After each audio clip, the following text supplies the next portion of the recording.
education has been a rewarding experience. However, my connection with the literary world truly blossomed when I collaborated with my late father, Ravipati Skanda Sharma Garu, on editing, publishing, and releasing the book titled Antarmukhi. This bilingual work, written in Telugu and English, was translated into Hindi by my father-in-law, Dr. Manta Mohan Venkatrao Garu, and released by the esteemed Dr.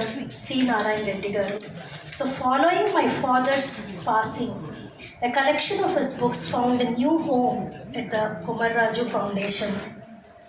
I consider it a privilege to have been born into a family of authors and to be married into a family of scholars.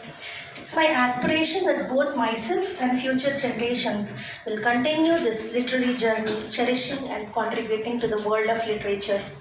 So, in addition to my personal professional pursuits, I'm a certified diabetes educator and an active volunteer for NGOs. My focus lies in raising awareness and advocating for individuals affected with type 1 diabetes, particularly children.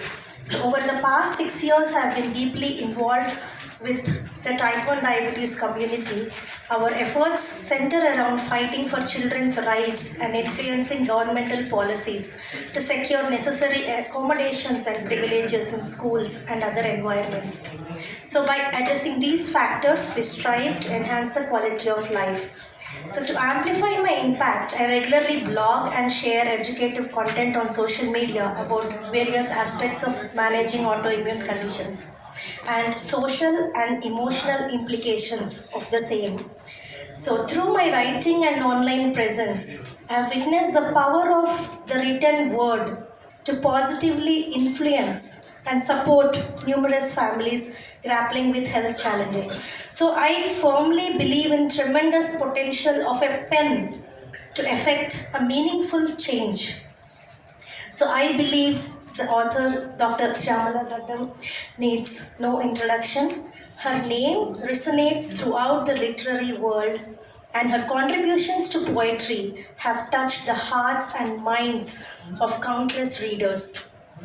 Her dedication to the art form is commendable, and I applaud her tenacity in sharing her labor of love with the world and allowing us to see the world with new eyes. So the power of poetry lies in its ability to transcend boundaries and connect with the common readers on a profound level. From the whimsical verses that dance on the edge of imagination to the poignant lines that delve into the depths of human soul, each of her creations in the Vermillion of the East will leave an indelible mark on our collective consciousness. It's through her words that we find solace in grief, hope in despair, and unity in diversity. This is a unique gift of an author. So the power to touch the lives, to challenge the assumptions, to ignite the change, and having the ability to spark a flicker of hope in the darkest of the times. So coming to her style of writing, her ability to capture the essence of a fleeting moment or distill complex emotions into few carefully chosen words is a testament to her mastery of the craft. But beyond the technical skills and literary prowess, it is the inherent truth and authenticity that emanate from her poems that have touched my heart. So I'm quoting a few lines from the poems that has moved me by sheer depth and breadth of emotions that have been explored in her work. I also appreciate Dr. Mantena Damodara Charigaru for giving a beautiful rendering to Turupu Sinduram. So there are a few lines that I'm going to share with you. She became a poem, a story, a ghazal, a one word, a novel, a short poem, and a picture poem. Thus, a Telugu lady shows her grace. So this is from the poem, A Telugu Lady. This poem takes the shape of a beautiful lady as you read it. It is like an affectionate father showering the rain of golden coins like a mother comforting in grief, like a minstrel attempting to sing the tune of Mohana. With passion hoist the flag of glory. O my Bhagyanagaram, I pay my obeisances to you about our Bhagyanagaram that all of us are connected to from the poem A City of Splendor. The drop lying on the edge of the sky knows when to fall in the form of rain. When humanism disappears in man, no Buddha, Rama, or Krishna arise, descending on the earth to save us. So the author ponders from the poem the code of rules. The tides hiding behind the eyelids are expected to pour on the paper, redressing all our grievances. It turns the mute feelings of the heart into the fervent appeal of love, making it fall as the first rain. So guess what is this about? It's an alphabet. So it's a poem from the alphabet. So I make use of similes and metaphors, alliterations and hyperboles. Do you hear me when I read my poems with rare rapture?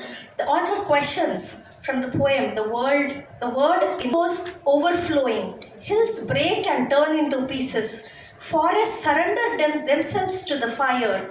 There is downpour from the sky, breaking the earth unexpectedly. So the author reflects from the poem why nature is furious. So you post our pictures in Facebook, penning poems of mercy for the post. You send parents to old age homes. You should build homes for us all. Otherwise, there will be no cuckoos for our generations in the future. The bird left giving me a shock. So from the poem, the sparrows that can touch the chords of young generations. Though I travel for a short distance, there are no visible traces of springs. There is no other way left for me but to quench my thirst with tears. So this is a deep expression from the poem, How Long Should I Wait? From the light of the sun at dawn to the light of the sun at dusk, you brighten the vast world with your scintillating splendor. So expressing her respect for the sun from the Vermillion of the East. No protection for women and families, from an infant to an old woman. They become firewood in the fire of molestation. She reflects on these happenings from the poem Sleepless Nights. In defense of virtue, she was sent to exile. She was enslaved by one's addiction. She was humiliated in the assembly. She was sold for one's word's sake, to leave one in times of adversity. She expresses with a heavy heart from the poem Tolerance. So there is one poem that has left a lasting impression with an emotional impact. That poem is Hailstorm. So here is a small insight into the poem. So in the poem Hailstorm, we can see Dr. Syamala describing both the ecstasy and agony of a hailstorm. She takes us on a vivid journey through the expression of poetic imagination. Through skillful employment of imagery, symbolism, and contrasting emotions, the poet captures the essence of both splendor and despair, weaving together a tapestry of joy and sorrow. Hailstorm in the city, a city of splendor, an epic of ecstasy. There is a celebration of joy in the sky. The sky has kept its deep love for a long time. South Pole and North Pole always remain disunited. How can we measure their agony of separation? So the poem opens with a grand scene of splendor, portraying the hailstorm as an epic celebration of joy in the sky. The initial image sets the stage for contrasting emotions that will unfold throughout the verses. The sky, personified as a lover, has held its deep love for a long time, reminiscent of the disunited South Pole and the North Pole. Here, she prompts us to consider the immeasurable agony of separation, emphasizing the depth of longing and pain that love can bring.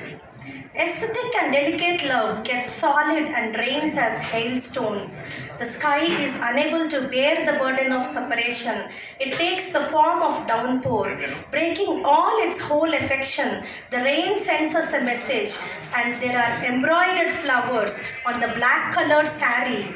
There is a hailstorm on the road. So the poet employs the metaphor of ascetic and delicate love solidifying and transforming into hailstones, signifying the burden of separation that the sky can no longer bear. So this transformation takes the form of downpour, breaking the sky's whole affection. The rain becomes a message, much like embroidered flowers on a black sari, symbolizing simultaneous beauty and turbulence within the hailstorm. So the angels seem to be descending from heaven to the earth, with the hearts burning with the heat the summer has generated. It seems that the plants of love have sprouted in the rainy season. So as the hailstorm descends upon the earth, the poet invokes the image of angels coming down from heaven in the summer's heat. This juxtaposition of celestial and earthly elements adds a touch of mysticism and hints at the profound impact the hailstorm has on human experience. So the rain is portrayed as a catalyst causing the sprouting